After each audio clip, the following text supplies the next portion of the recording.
Okay guys, so we have the next progression of drills. So the last set of drills you would have seen, if you're going through the video sequentially, was Mackenzie was on the boards working on perfecting his safe selection within the RVH. Now we're coming into the net where he's going to have to be more precise with his movements and especially catching the post.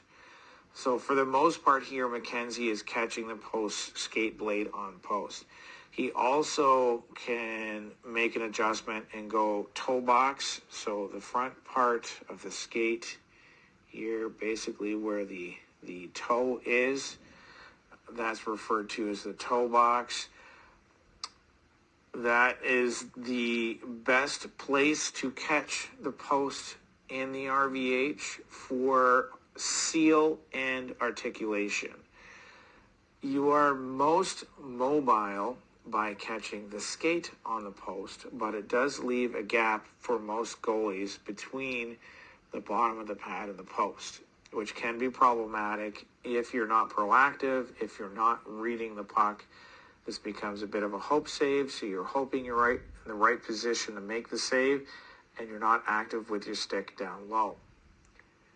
So again, 3 adaptations. We talked a little bit about the Tuukka Rask or the pad in post or pad on post, so the pad on the inside. That creates the best seal, but limits the goalie with regards to mobility, especially recovery. However, Tuukka Rask was able to utilize that save selection almost exclusively and did exceptionally well, in my opinion, with it. The easiest way to learn and to teach the RVH or the vertical horizontal is skate blade on. That's the easiest way to catch on the post. And then you can have the goalie work into the toe box on, catching toe box on, which is a much more precise movement. And you're trying to catch kind of the white toe of the skate and the toe cap of the skate blade with utilizing the bottom part of the pad to catch onto the post to create a nice tight seal, so there's no space between the bottom of the pad, right, and the post. As you can kind of see over here, there's not a lot of space there whatsoever to see, at least from the top down angle. So here again, Mackenzie's in the RVH on the left, his left. He's got his contact points. He's got his shoulder, his elbow, and the skate. He's got his shoulder just a little bit out past the post, and he's got his body down over where the puck would be. So again, the puck would be in a dead angle here. He's got good eyes over the puck. Great strong backside edge, anchoring himself into the net. And for some of you that are curious, these little blue guys here are the anchor pegs that I was talking about. When you watch Mackenzie here moving around in the net's going to stay fairly solid and in place, which unfortunately with the local rinks isn't always the case with the pegs that are supplied.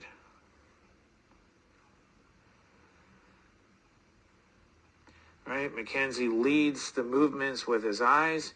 Here on the blocker side, again, he's moving his blocker around because we're going through the various adaptations with the RVH. So for me, the goalie, it depends. It's a wraparound. You're going to want to get that stick down to the ice, right? Short side jam. The puck's a little bit further out. Closer to the hash mark or, outside of a stick length. You're going to want to get the blocker up because if we're dropping our stick down, our shoulders are going to drop down towards the ice and we're going to be opening up holes, gaps over our shoulder. The other thing on the blocker side I want you to take note of is Mackenzie's glove is coming out and it's open towards where the puck would be. Some goalies like to hold their glove back in here on their pad because that's around where it would be in the butterfly, or it's going to be when they go back, transition over into the glove side post RVH.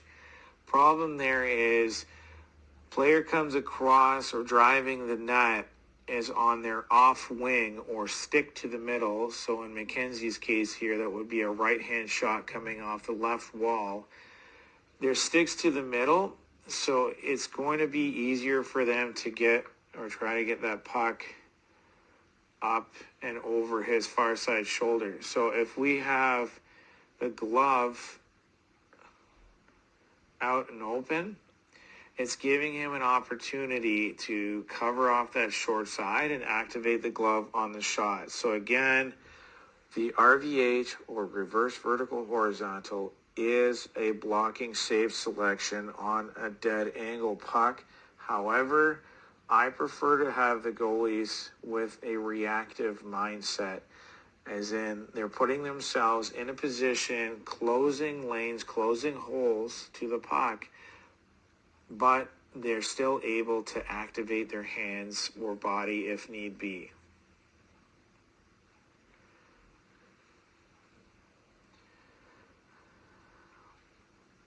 Good transitions back and forth.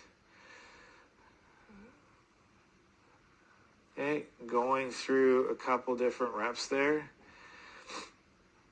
So these again are drills and nuances, sort of specific finite details that I'm looking for with my goalies. I'm hoping these are going to help you out with either understanding the safe selection and what's going on, what's expected with the goalies, or going to help you add to what you're wanting to do in practice. These pieces that Mackenzie and I have worked on, I find work best for his game. Every goalie is different. They say there are as many styles of goalies as there are goalies. So there's going to be subtle tweaks to this save selection with every goalie. So we can't be putting goalies into a cookie cutter. But with Mackenzie here, why I chose him is he obviously, his attention to detail is exceptional, and he's a workhorse. So I like to feature him in a lot of my videos, just because the things that I'm looking for, obviously he does exceptionally well. So this next variation on the drill, once we have the transition back and forth, so you can either go from feet to RVH and then back across, recover to feet, so you can go post to post in the feet, shuffle, or you can go post to post and a push. Mackenzie, unfortunately, is not 6'3", so the double seal, unfortunately, is not something he's going to be able to do where he gets both feet or 1 foot on each post. But when he gets down into his save selection, as he goes to transition, he's going to be able to get that foot a good way across here. He also doesn't have an exceptionally wide butterfly at all. It's something that we've worked on. Wide flare in the butterfly honestly doesn't really do much for goalies anymore, other than almost ends up kicking pucks back out in front of them.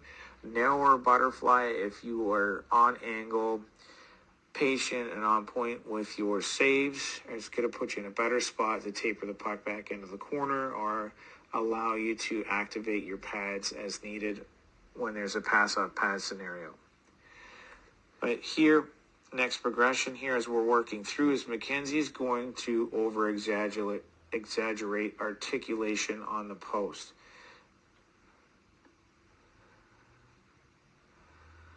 All right, so we want a good anchor leg here so that the goalies are mobile on the post. I cannot stress enough, goalies, when you're in your butterfly in 22-23, you have to be as mobile down low or in your down stance as you are on your feet.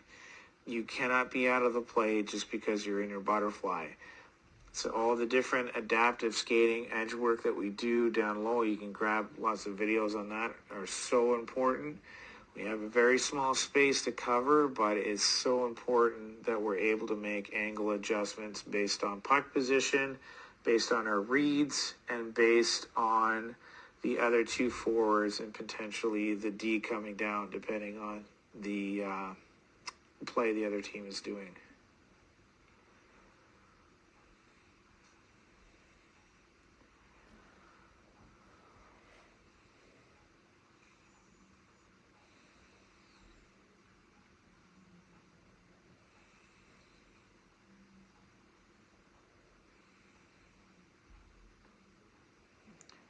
You just see there as McKenzie's going across.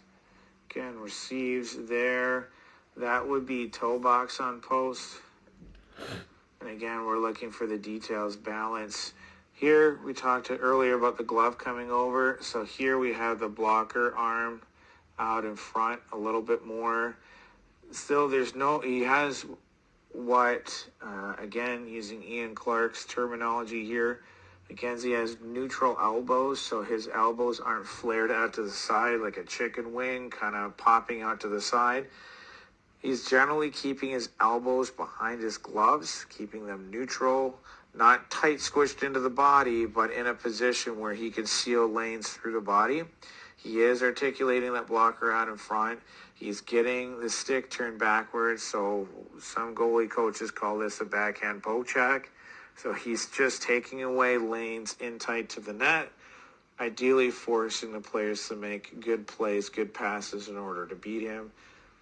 Good body position, balance, allows him to articulate, kind of rudder around on the post. Again, with the Swedes, skate on post, thinking of the body. The goalie is a door on the hinge on the wall.